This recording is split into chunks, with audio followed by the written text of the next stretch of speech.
Hey guys, it's PEJP here again.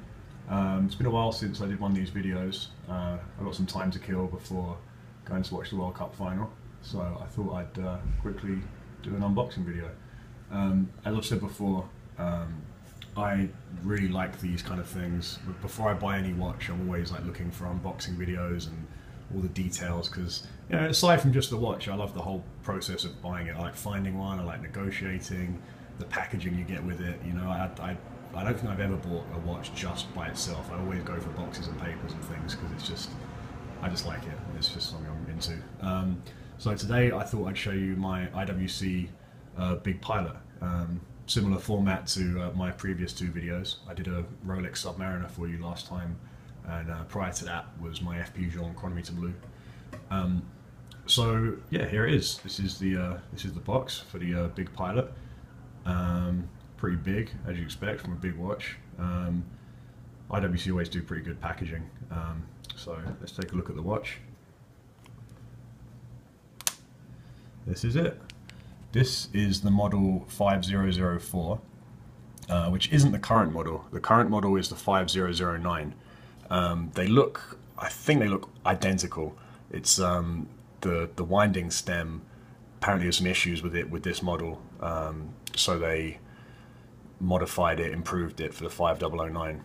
And to be honest, there's not really much difference between the two, as far as I know. Maybe someone could correct me on that. Prior to this was the 5002, which does look quite different. Like the power reserve looks different. You can tell straight away that it's a different model.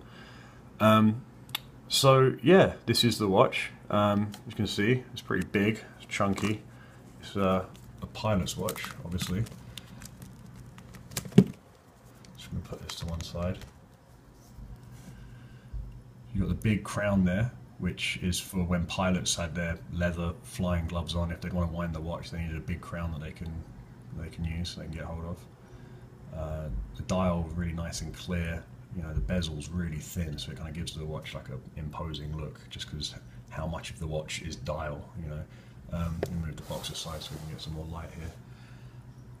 It's got 7-day power reserve, which is obviously pretty impressive. Obviously, they got the case they got the space in the case to be able to have a big mainspring. Interesting thing about this watch is the power reserve is 7 days, and one of the problems that affects watches with big power reserves is the change in level of torque between when a mainspring is fully wound versus when it starts to wind down is so great that it can cause timing issues. Obviously, if you have just a regular like 44-hour mainspring, the difference between it fully wound and as it unwinds isn't quite as pronounced, whereas when you have like a 7-day power reserve, it's huge. So there's different methods of getting around it, like constant force escapements. Lange and Söhne, they have their 31-day watch, and they have like a system that they devise themselves.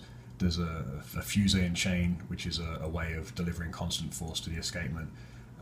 You normally find that kind of thing on way more expensive watches than this. So what IWC did, I think was quite clever.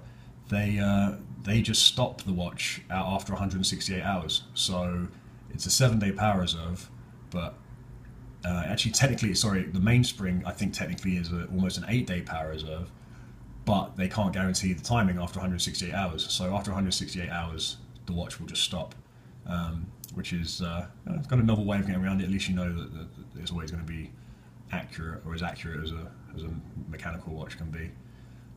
Yeah, I really like this. It's the second one I've owned, because I had one, I sold it, and I missed it, and then bought it again.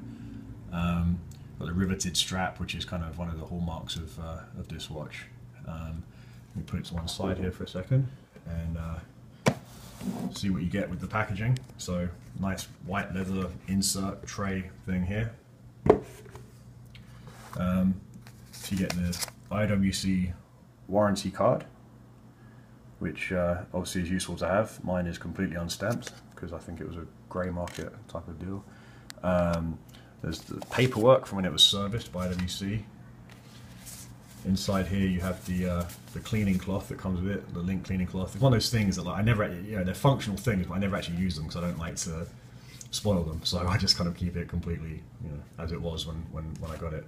You've got the manual here, guarantee, service history. So yeah, that's it really. There's not quite as much to go through as with the Rolex I did. But as I say, I just like these things because it helps when you're buying a watch just to see the whole package, and helps you get kind of excited about pulling the trigger on it.